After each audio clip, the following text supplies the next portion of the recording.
Hello and welcome to Loving Me, Myself, and Life with me, Jody Misiak. Today I want to talk about something that has really changed my life and not in a good way. Or I guess the knowledge I've come across has helped my life in a huge way. But the culprit? Sugar. Now I know I've talked about sugar before in the past, but since I've last done my episode, I have learned so much more. I have learned that it's in like everything. So once I got diagnosed with the overgrowth of yeast, aka candida, in my gut, I worked with my naturopath, and the biggest one is to, eliminate sugar, and that's even starchy vegetables and things like that. So I started reading packages of most things, but I didn't do all things. And then over the summer, I had like a roller coaster of things, and now I'm back on track. But I did a detox and things like that. Anyways, long story short, I'm even more dedicated to healing my gut now and being like super strict about what's going in my body. Uh, Within reason, I guess. There's moments, okay? I'm a human. Anyways, but I'm reading everything. And I discovered this time around that fish sauce, the fish sauce we have in our house, sugar in it. Now, beforehand, I learned that gluten-free bread, because it's staying away from gluten because it's an inflammatory food. Same with cheese and things like that. There's a lot of foods, that are, you know, got to stay away from to heal that I personally need to stay away from to heal my gut.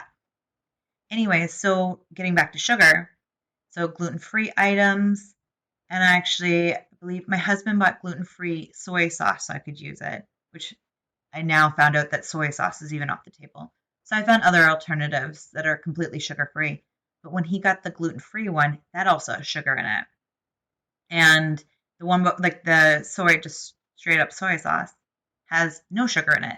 So being careful with, gluten-free stuff, or, just different things that are changing. You think it's healthier, but sometimes it's not.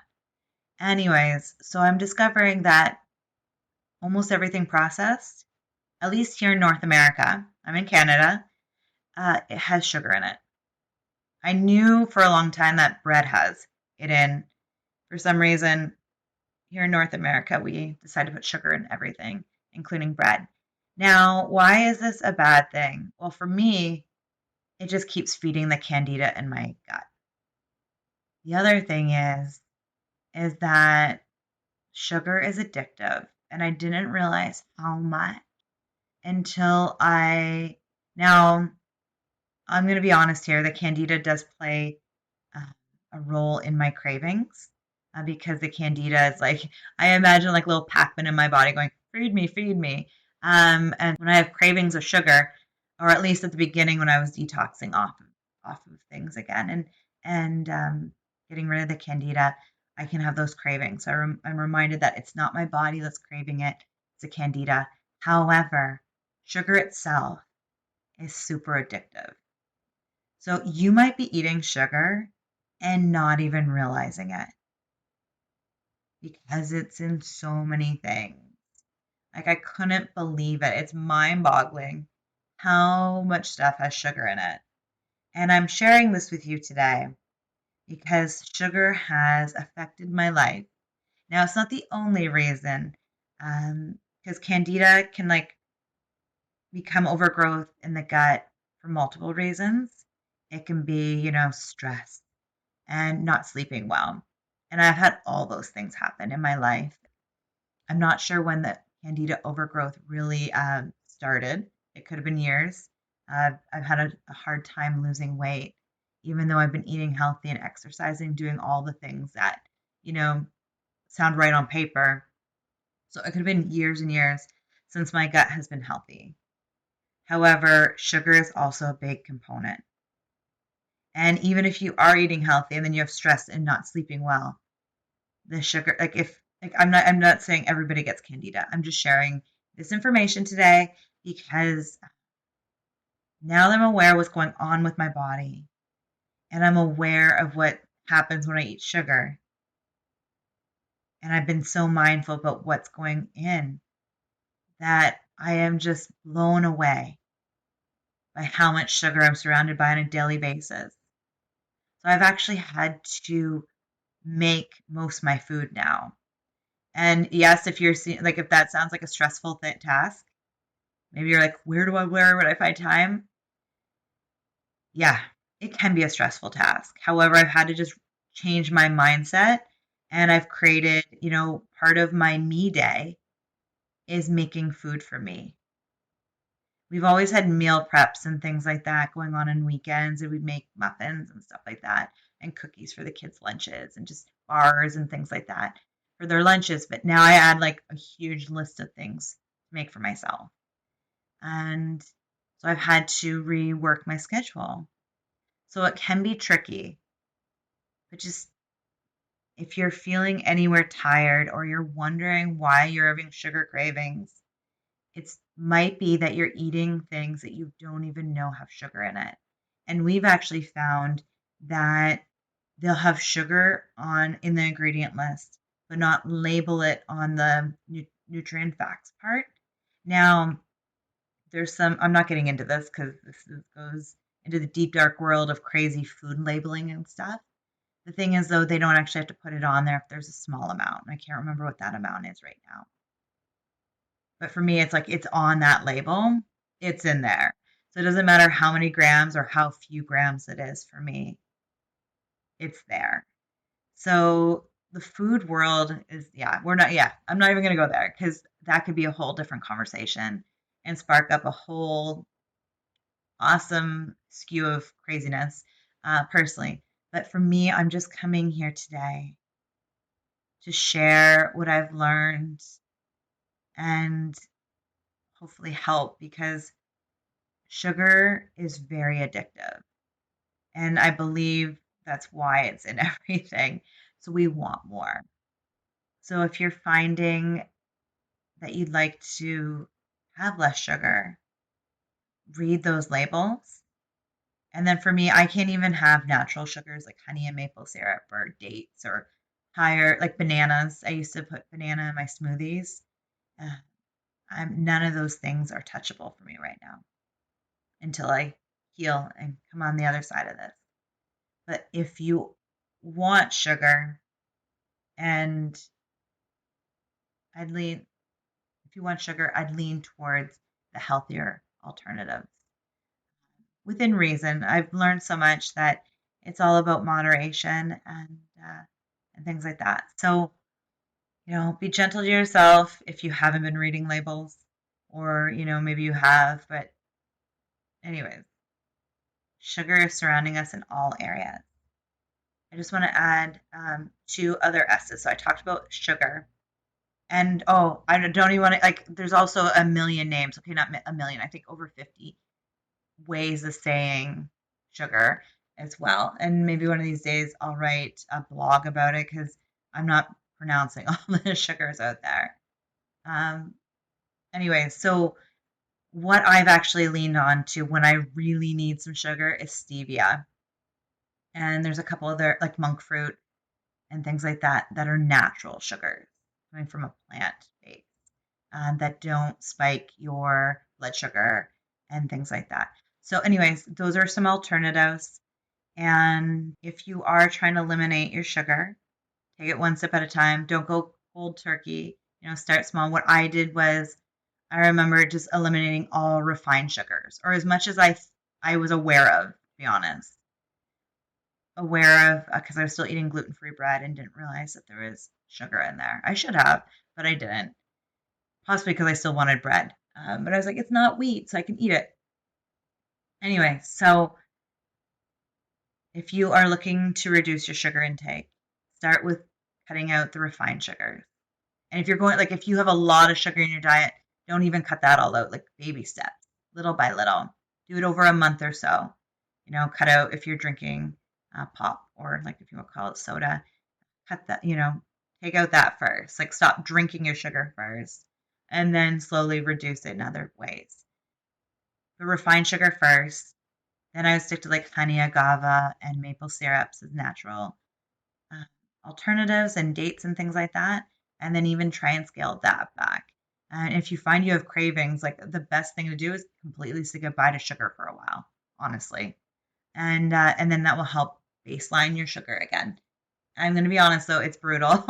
It can be brutal, the experience. But when I was cutting out sugar, I remember eating a lot of bananas because then again, the candida was saying I wanted sugar.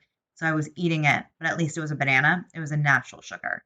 So yes, I was taking in a lot of sugar still, but at least it was natural and not processed. So there's a lot of people out there that feel like even that sugar isn't good, especially if you read a lot of diets and things like that. And in all honesty, I am not a nutritionalist or a doctor or anything like that. I'm personally speaking from my own experience.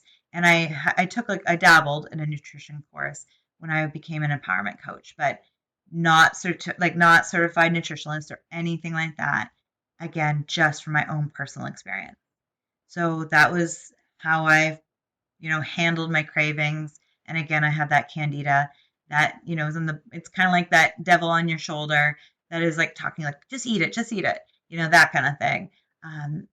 However, the more I don't eat sugar, even in like high sugary fruits, because I haven't had those in a long time, I have less sugar cravings. There's definitely times where I'm like, ooh, that would be delicious to eat.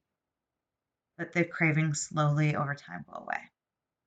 Now, I want to get back to two other S's before I forget, and that is sleep and stress.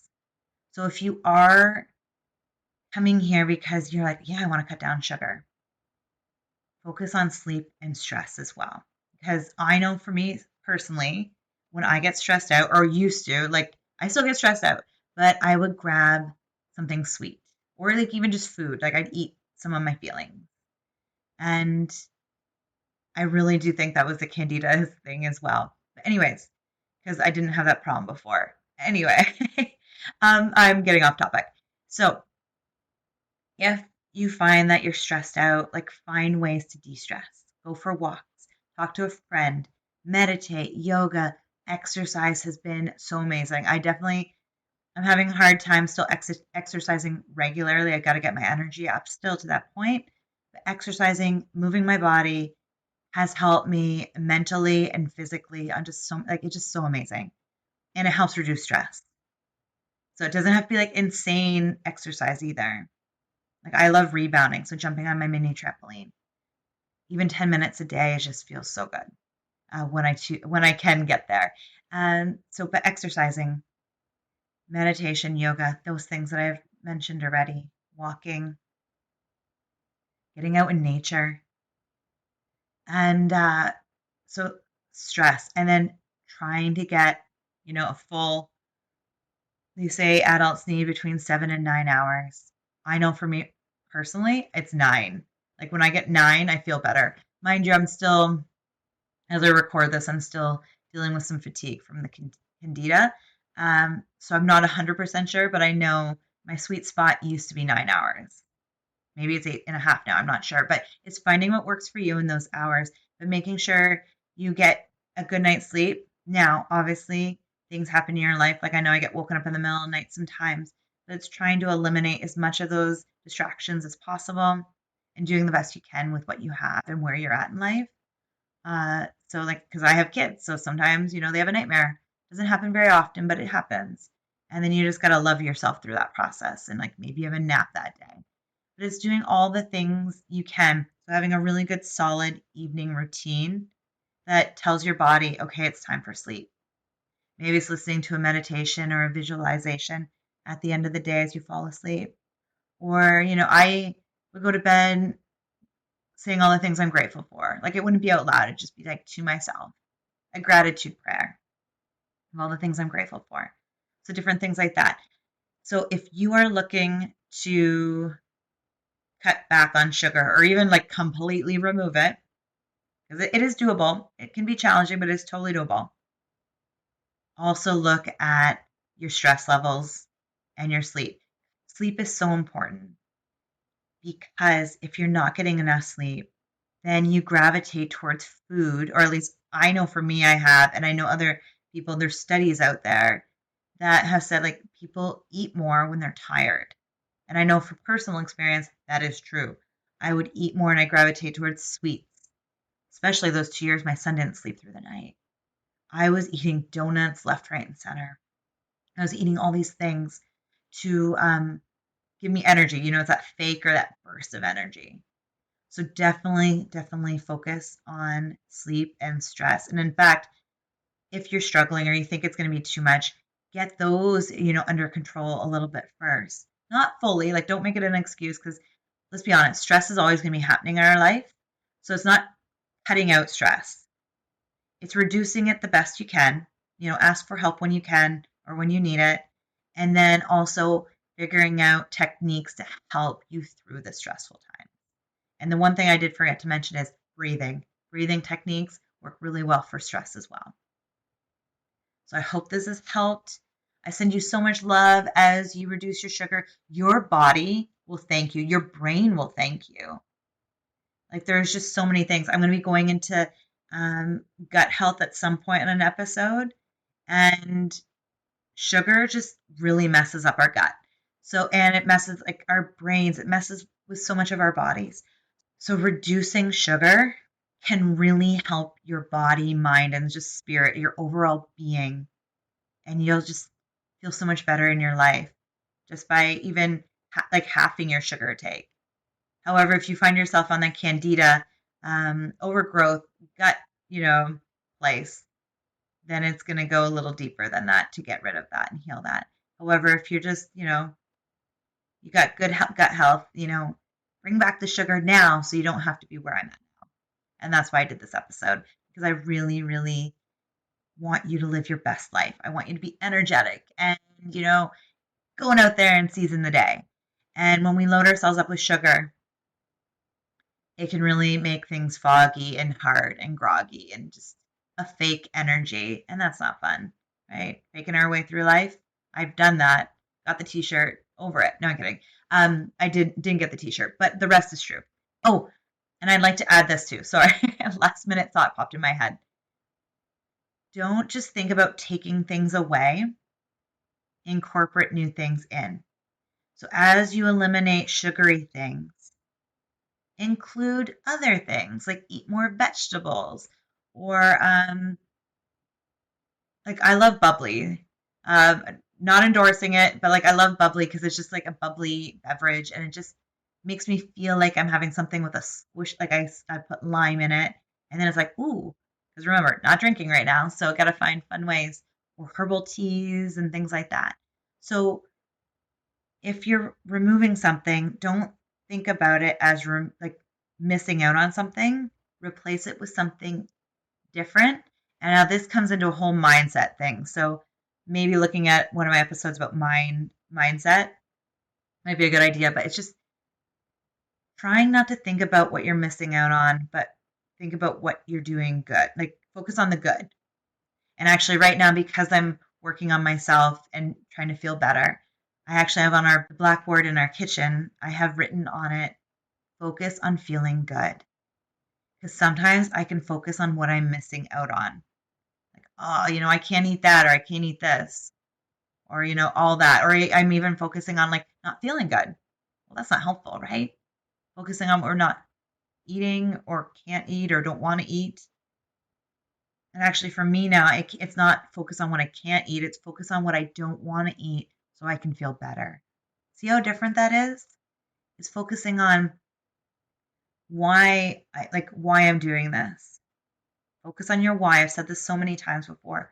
Focus on your why. And if you're looking for more energy or just a healthier lifestyle, focus on that. And like, what does that mean to you though? Like a healthier lifestyle. Like for me, I am leaning on it so hard right now, my why, because I want to be able to play with my kids again and just be like right there, have that energy to really be with them again and just play and run around and feel like myself again. So it's focusing on your why, getting really clear on that. And remember that you're not taking something away. You're adding life to yourself. You're adding energy to your body and your life and just all goodness.